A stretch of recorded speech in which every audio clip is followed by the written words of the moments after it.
বৌমা এনেছো গো? কানা নয়, পোকা ধরা নয়, এত অল্প বয়সে কি মিষ্টি একটা আম। হ্যাঁ গো চৌষা দিদি, ওই জন্যই তো কাঁচা মিঠে মা আর হিমসাগরের বিয়েটা দিয়েই দিলাম। দুজনের কম্বিনেশনে কি ভালো একটা আচার হবে বলো তো। কিন্তু হিমসাগর, তুই এত মুখ বেজার করে দাঁড়িয়ে রয়েছিস কেন বাবা? না না, আসলে আমার মুকুলটা বিয়ের নিয়মগুলো পালন করতে করতে একটু ক্লান্ত হয়ে গেছে তো, তাই আর কি। চলো আমরা এখন যাই, ওদের একটু আলাদা ছেড়ে দিই। উফ মা, তুমি না আর আমাকে মুকুল বলে ডাকবে না। আমি যথেষ্ট বড় হয়েছি, আমি এখন আম। তাছাড়া আমি আগেই বলেছি যে আমি এই বিয়েটা। চুপ কর। যত বড় বোটা না তত বেশি আঠা। অল্প বয়সে বেশি পাকিস না, স্বাদ ভালো হবে না বলে দিলাম। আচ্ছা আচ্ছা থামো, এখন চলো আমার সাথে। কাল বউ ভাতের আয়োজন করতে হবে তো নাকি? দেখো কাঁচা মিঠে, আমি শুধু আমার বাবা মার জোর করাতে তোমায় বিয়ে করেছি। এর থেকে বেশি কিছু আশা করবে না আমার থেকে। আমি শুধু আমার আম্রপালিকেই ভালোবাসি। আমি তোমার সাথে মিলে আচার হতে চাই না, আমি আম্রপালির সঙ্গে মিশে ম্যাঙ্গো জুস হতে চাই। কি বললে?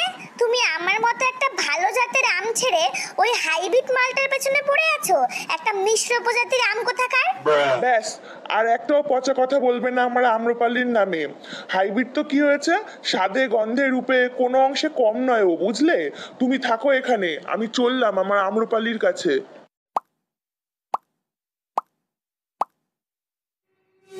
চোষানা মল্লিকা না নই নই রে ফজলি, খেলি চিনিমিনি চিনিমিনি চিনিমিনি মন নিয়ে আম্রপালি। আম্রপালি, এই তুমি তুমি এখানে কি করতে এসেছো? আজ তোমার ফুলসজ্জা তো, যাও ওই ওলা উঠি কচি খুকি কাঁচা মিঠের কাছে যাও। না আম্রপালি, বাবা মার চাপে আমি থেকে তাড়িয়ে আমায় ত্যায্য আম করে দিত। তাহলে এখন এসেছো কেন? এখন ভয় করছে না ত্যায্য আম হয়ে যাবার? না, কারণ আমি বুঝতে পেরেছি আমি তোমায় ছাড়া বাঁচবো না। করে দিক আমায় ত্যায্য আম, আমি আর ওই গাছের ডালে ফিরবো না। আমি তোমার সাথে তোমাদের গাছের ডালেই ঘর জামাই হয়ে থাকবো। এই শোনো, তোমার বিয়ের খবর পাওয়ার পরে থেকেই না তোমার থেকে আমার মনের আঠা উঠে গেছে। তার উপর আবার নিঃস্ব হয়ে এসেছো আমার কাছে। আমার কাছে না এই খোসা ছাড়ানো ত্যায্য আমের ভালোবাসার কোনো দাম নেই। আমি এখন আমার অ্যালফান্সোর প্রেমে পড়েছি। বিদেশি আম, বুঝলে, অনেক দাম। ও আমায় ফ্রুটস বুকে রিকোয়েস্ট সেন্ড করেছিল, কি হ্যান্ডসাম দেখতে।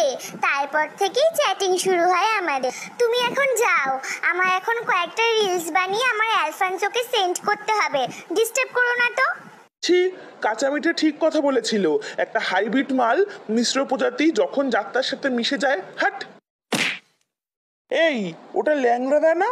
যাই, ওর সাথেই একটু দুঃখের পোকাগুলো শেয়ার করে একটু হালকা হয়ে নি বরং। তুই না বোম্বাই, তোর দ্বারা কিচ্ছু হবে না। এখনো পর্যন্ত একটা বিয়ে করতে পারলি না।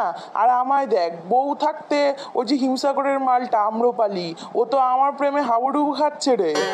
কিন্তু আম্রপালি তো জানে যে তুমি বিবাহিত। আরে ধুর, ও জানে না কি আমি ল্যাংড়া, ও জানে আমি অ্যালফান্সো। বিদেশি মাল ভেবে বেশ ভালোই আঠা লাগাচ্ছে আমায়। এই দেখ, ফ্রুটস বুকে অ্যালফান্সোর নামে ফেক অ্যাকাউন্ট খুলে বেশ ভালোই চ্যাটিং চালাচ্ছি আম্রপালির সাথে। কিন্তু ল্যাংড়াদা, মল্লিকা বৌদি যদি জেনে যায় তাহলে? বাদ দে তো, সবসময় মনে রাখবি, ডর কে আগে জিত হ্যায়।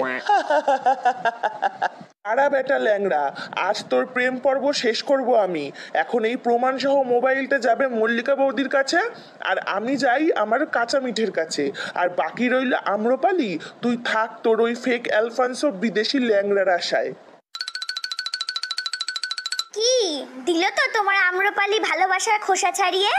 তুমি ঠিক বলেছিলে কাঁচা মিঠে, ওই আম্রপালি আমার ভালোবাসার যোগ্যই নয়। আজ আমি ভালোভাবেই সেটা বুঝতে পেরেছি। আমি তোমার সাথে মিশেই আচার হতে রাজি বউ।